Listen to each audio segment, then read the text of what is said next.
오늘은 주님이 이 땅에 오신 성탄 주일입니다. 본문 저자 누가는 성탄은 우연이 아닌 필연으로 이미 누가복음 2장에서 데오빌로에게 소개하고 있지요. 누가복음 2장 1절에 보면 그때에 가이사 아구스도의 명령에 따라라고 분명히 말씀했습니다. 그때에 가이사 아구스도의 명령, 여러분 생각해 보십시오. 당시 로마의 황제 가이사의 명령은 얼마나 절대적인 것입니까? 전국에 다 호령했어. 호적을 하라 하는 명령이 떨어지자 만삭에 몸을 이끌고 무려 150km의 먼 거리 베들레헴까지 요셉과 마리아도 호적을 해야만 했다고 하는 것입니다. 근데 만일요, 가이사 아구스도의 명령이 없었다면 주님은 어디서 났을까? 그거야 당연히 요셉과 마리아가 살고 있는 나사렛에서 태어났을 것입니다. 그런데 그렇다면 성경이 어떻게 될까요? 오실 메시아의 예언은 어떻게 되었을까요? 그래서 저자 누가는 가이사의 명령을 강조했다는 거예요. 가이사를 명령케 하시고 가이사의 명령을 통하여 호적을 하게 하시는 하나님의 역사하심. 그래서 바로 베들레헴에서 주님이 나셔야 했다고 하는 것은 하나님의 섭리라고 하는 것을 말씀하고 있지요. 그 다음에 왜 굳이 베들레헴 먼 곳까지 가서 주님이 태어나야만 했을까요? 그것은 바로 미가 선지자의 메시아 예언이 있었기 때문이죠. 미가 선지자는 주님이 오시기 전 이미 600년 전에 베들레헴에서 메시아가 탄생할 것을 예언했지요. 그것은 오실 메시아는 반드시 다윗의 후손으로 와야 했기 때문에 다윗의 본가, 다시 말하면 이 베들레헴이라는 지역으로 주님이 가서 나셔야 했다는 것입니다. 그런데 만왕이 되신 우리 주님이 오셨건만 성경은 그렇게 말합니다. 그가 있을 곳이 없어 강보에 쌓여 그 위에 누이는 신세로 말씀하죠. 주님의 고난과 역경이 시작되면서 주님은 죽을 때가 되매 33년의 생애를 사시고 이제 공생애를 마치면서 예루살렘에 입성하시는 말씀이 이제 오늘 본문 말씀이 됩니다. 스가랴 선지자는 주님께서 어린 나귀를 타시고 메시아로서 예루살렘 성을 입성할 것을 예언했습니다.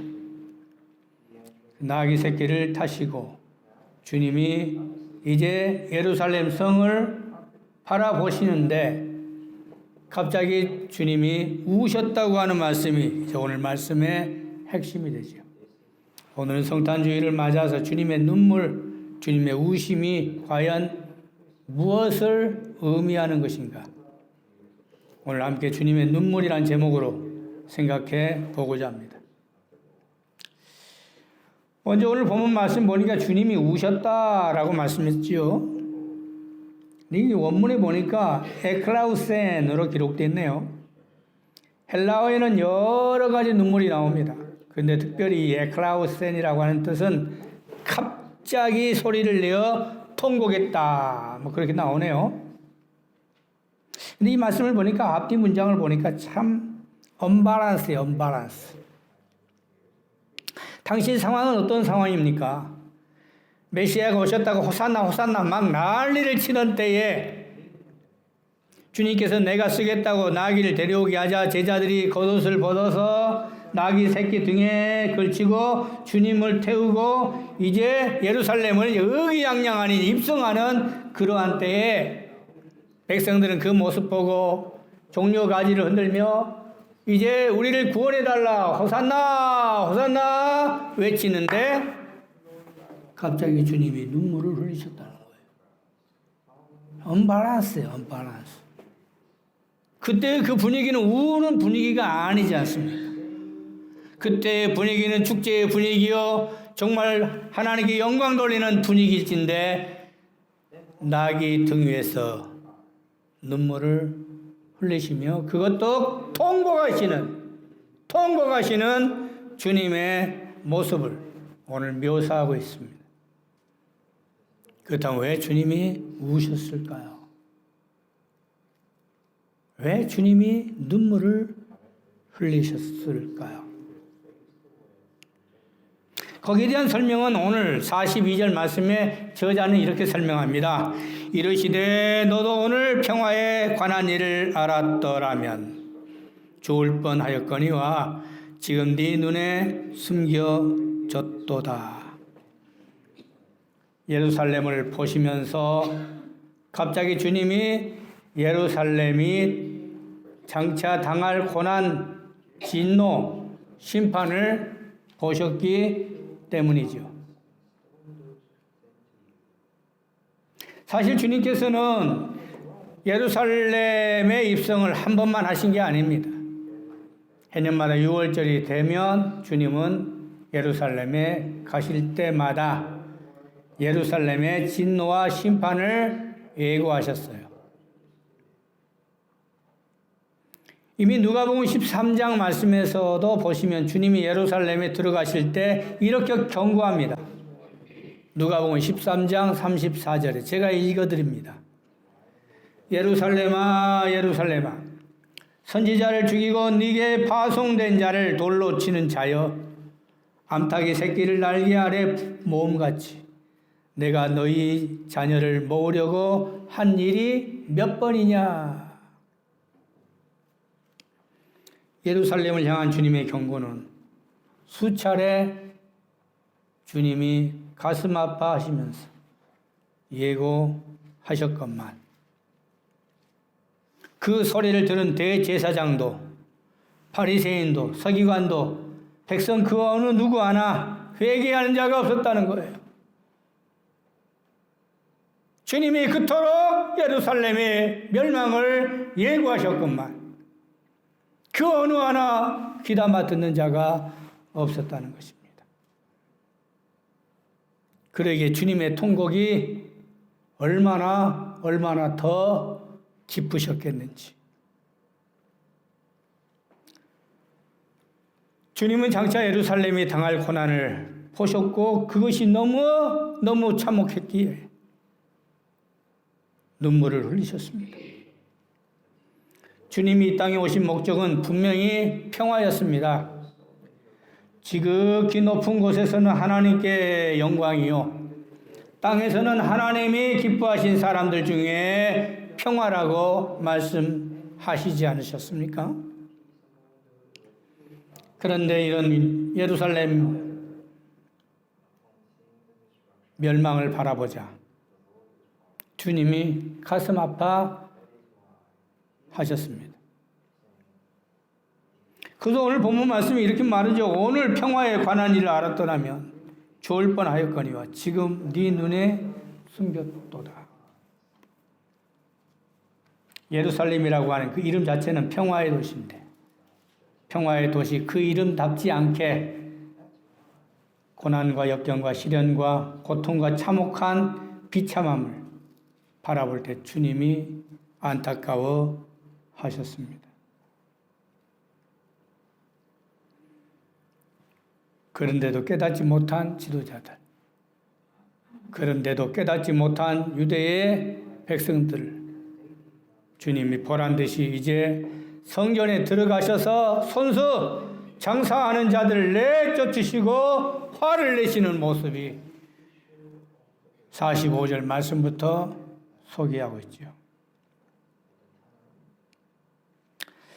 당시 예루살렘 성전 안에 제사하는 자들 많은 무리들을 위해서 장사꾼들을 배려하는 것처럼 보이지만 실질적으로는 제사법을 이용한 대제사장의 술책이 담겨 있던 것들이 있었습니다. 다시 말하면 먼 곳에서 재물을 가지고 오는 자들을 배려하기 위해서 장사꾼들이 들끓었다는 거죠. 그리고 돈 바꾸는 자들이 횡행하자 결국 대제사장은 성전 안까지 자리를 내어주게 되었다는 것입니다. 자리를 내주면 뭐가 나와요? 자릿세가 나오잖아요. 거기에 이제 톡톡히 재미를 보았던 것 같다. 당시에 모여 있는 많은 사람들, 심지어 10만여 명의 많은 무리들이 왔다고 그러니까 한번 상상해 보십시오. 그러니 성전에서 화를 내시는 그 주님, 장사꾼을 내쫓는 것을 볼 때 대제사장이 직접 뛰어오지 않습니까? 그리고 주님께 뭐라고 질문합니까? 어떤 권위로 이렇게 했느냐? 내 권위는 장사할 수 있는 권위를 주었는데 너는 어떤 권위로 내쫓느냐고 항의하는 것을 우리는 알 수 있습니다. 성전에서 장사하는 자를 내쫓으면서까지도 주님이 보여주시는 장사하는 자들을 내쫓으면서 성전을 청결케 하시는 이 모습을 보여주었건만 깨닫지 못하는 주님의 눈물의 의미를 알지 못하는 이들. 그렇다면 오늘 이 말씀을 보면서 2023년 성탄 주일에 우리가 느껴야 할 것이 무엇인가?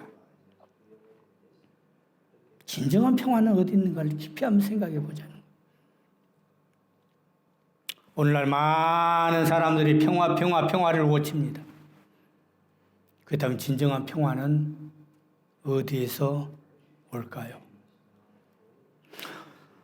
오늘 44절에 주님이 이렇게 말합니다. 너와 및 그 가운데 있는 자식들을 땅에 메어치며 돌 하나도 돌 위에 남기지 아니하리니 이는 네가 보살핌을 받는 날을 알지 못함이라고 했습니다. 보살핌을 받는 날이 도대체 무슨 날일까?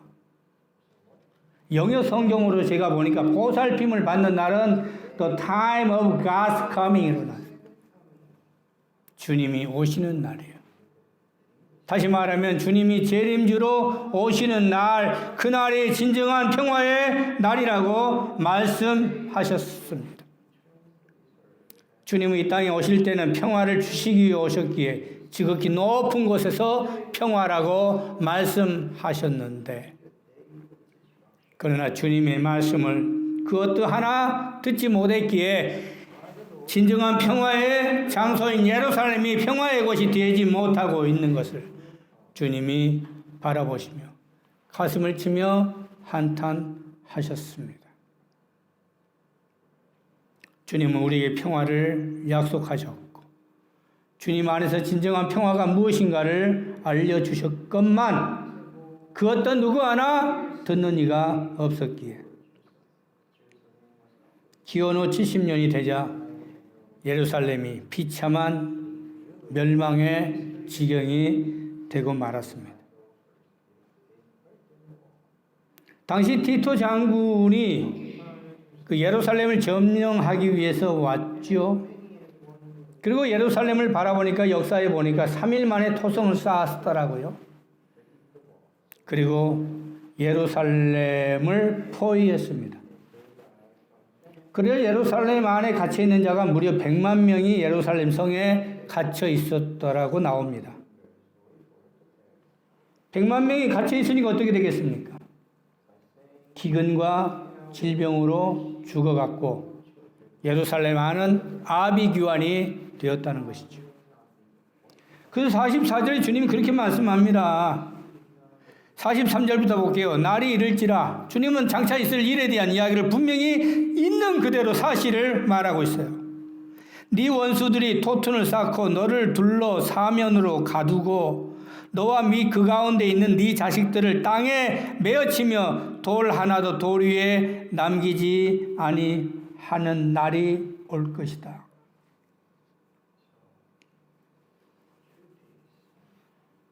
결국 이스라엘은 비참한 최후를 맞았고 예루살렘은 완전히 멸망했고 그리고 예루살렘 성전은 완전히 무너지고 말았습니다.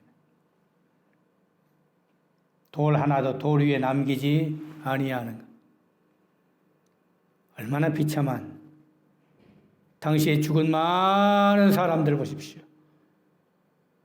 주님은 이것을 바라보고 가슴을 치면서 진정한 평화는 어디 있는지 진정한 평화는 어디 있는지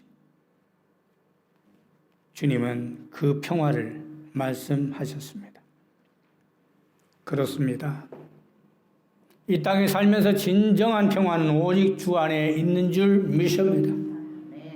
주님만이 평안을 주는 것이고 주님 안에 평안이 있기에 우리가 주님 안에 있을 때 그 평안을 함께 누린다고 하는 사실, 이것을 명심하는 여러분 되시기를 주님의 이름으로 기도합니다. 두 번째, 2023년 성탄을 맞아서 우리가 이 말씀 보면서 우리 자신이 기도해야 하는 자들이구나 하는 것을 깨닫지 않은 것입니다. 46절의 성전에서 청소하시고 장사하는 자를 내쫓으면서 하시는 말씀이 이렇게 말합니다. 46절, 내 집은 기도하는 집이라. 내 집은 기도하는 집이라. 너희는 강도의 소굴을 만들었도다고 말씀합니다. 하나님의 전은 기도하는 곳이지 강도의 소굴이 아닙니다. 그렇다면 오늘날 우리가 하나님의 전인 우리 자신들이 지금 우리를 어떻게 사용하고 있습니까? 기도하는 곳이라고 말씀하신 것처럼 우리는 하나님이 원하시는 하나님 백성으로 살아야 한다는 것. 2023년의 성탄주의를 맞아서 우리가 이 말씀을 한번 깊이 생각하면 내가 지금 어떤 도구로 사용되고 있는지, 하나님이 기뻐하시는 기도의 전으로 여러분이 사용되시기를 주님의 이름으로 기도합니다. 성경에 보면 주님이 쓰시는 종과 사탄이 역사하는 종들이 있어요. 왜 가룟유다가 그렇게 되었을까? 왜 베드로가 그렇게 됐을까?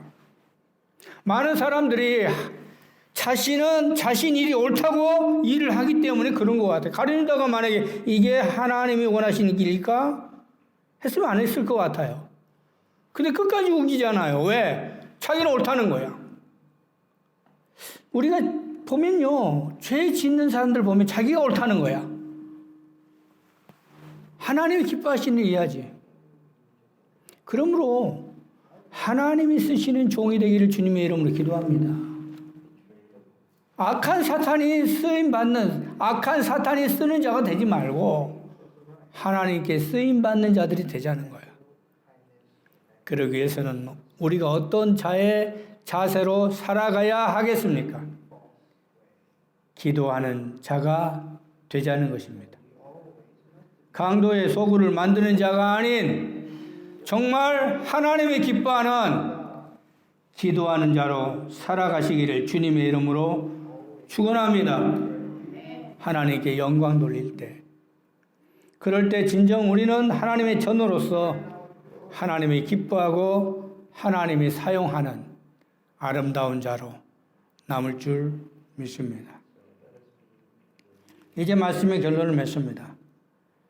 2023년 이제 성탄주의를 오늘 맞으면서 우리가 어떤 자세로 신앙생활을 해야 할 것인가? 오늘 주님의 눈물이 당시에 흘렸던 눈물이 아닌 지금도 주님이 눈물을 흘리고 계시지는 않을까? 이 땅에 대속주로 오셨지만 주님은 분명히 인자가 온 것은 잃어버린 자를 구원하기 위해 오셨다고 말씀하셨지만 오늘날 성탄주의를 맞으면서 우리 주위를 돌아볼 때에 주님의 눈물이 얼마나 아직도 많은가? 그렇다면 주님이 나를 바라볼 때 혹시 울고 계신 것은 아닌가? 기도하지 않고 성전을 강도의 구렬로 만들고 있는 내 모습은 아닌가?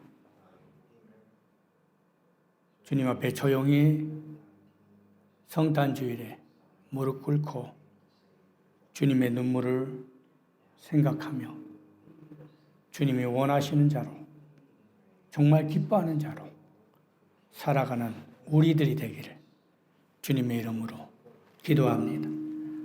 기도하십시다. 자비로우신 하나님 감사합니다. 성탄주일에 주님의 눈물을 생각하며 당시에 흘리셨던 그 눈물이 지금 우리 주위의 모습을 보고 주님이 우시지는 않을까? 어떤 성도로 살아갈 것인가? 강도의 구렬로 만드는 자가 아닌가? 내가 옳다고 주장하면서 기도하지 않고 내 주장만 내세우는 것은 아닌가? 우리가 믿음 생활을 잘한다고 자랑만 하고 있지 않는가? 오늘 말씀을 깊이 생각할 때에 주님의 눈물이 주는 의미를 다시 한번 깨닫고 2023년 성탄 주일에 주님의 마음을 돌아보는, 되새기는 자신들 되기 원합니다. 오늘도 바로서 결단하는 자들 되게 하여 주시옵소서. 예수님 이름으로 기도드립니다. 아멘.